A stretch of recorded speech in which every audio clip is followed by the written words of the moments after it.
Hi guys, விடாமல் மழை பெஞ்சிட்டே இருந்துச்சு. அதனால் ஈவினிங் ஸ்நாக்ஸ் என்ன பண்ணலான்னு யோசிச்சப்போ காலம்பறையே மசால் பூரி செய்யலான்னு சொல்லி பட்டாணி ஊற வச்சிட்டேன். ஈவினிங்காக ஒரு 4 மணி போல் ஊற வச்சிருந்த பட்டாணியெலாம் எடுத்து வேக வைக்கலான்னு சொல்லி பட்டாணி கூட உருளைக்கிழங்கு ரெண்டும் சேர்த்து வேக வச்சிட்டேன்.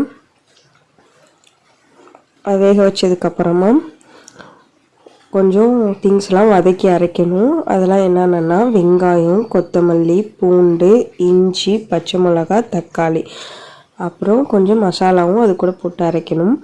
அதுக்கு கிராம்பு, பட்டை, ஜீரகத்தூள், கரம் மசாலா, ஆம்ச்சூர் பொடி, ஜீரகம், சோம்பு இதெல்லாம் சேர்த்து அரைக்கணும்.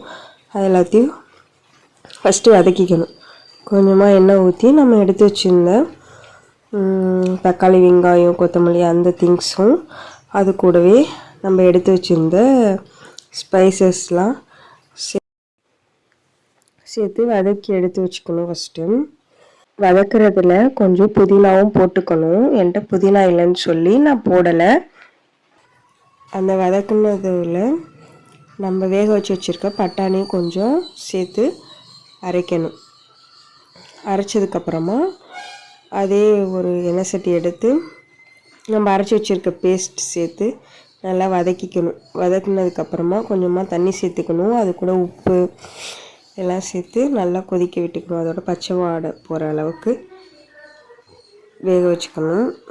அதுக்கப்புறம் நம்ம உருளைக்கிழங்கு வேக வச்சினோம்ல அதை நல்லா மசித்து அது கூட ஆட் பண்ணிக்கணும். அப்புறமா நம்ம வேக வச்சுருந்த பட்டாணியெலாம் நல்லா மசித்து அது கூட சேர்த்துக்கலாம்.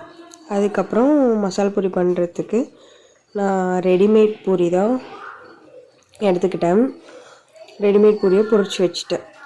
அதுக்கப்புறம் எடுத்து பொரிச்சு வச்சுருந்த பூரியை நுணுக்கி ஒரு பிளேட்டில் போட்டுட்டு கேரட், தக்காளி, வெங்காயம், கொத்தமல்லி எல்லாமே நறுக்கி வச்சுக்கிட்டேன் சைட் பை சைடாக.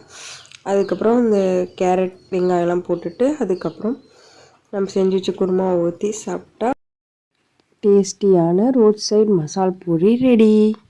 இந்த வீடியோ உங்களுக்கு பிடிச்சிருந்தா லைக் பண்ணுங்கள், ஷேர் பண்ணுங்கள், கமெண்ட் பண்ணுங்கள், மறக்காமல் சப்ஸ்கிரைப் பண்ணிக்கோங்க. தேங்க்யூ.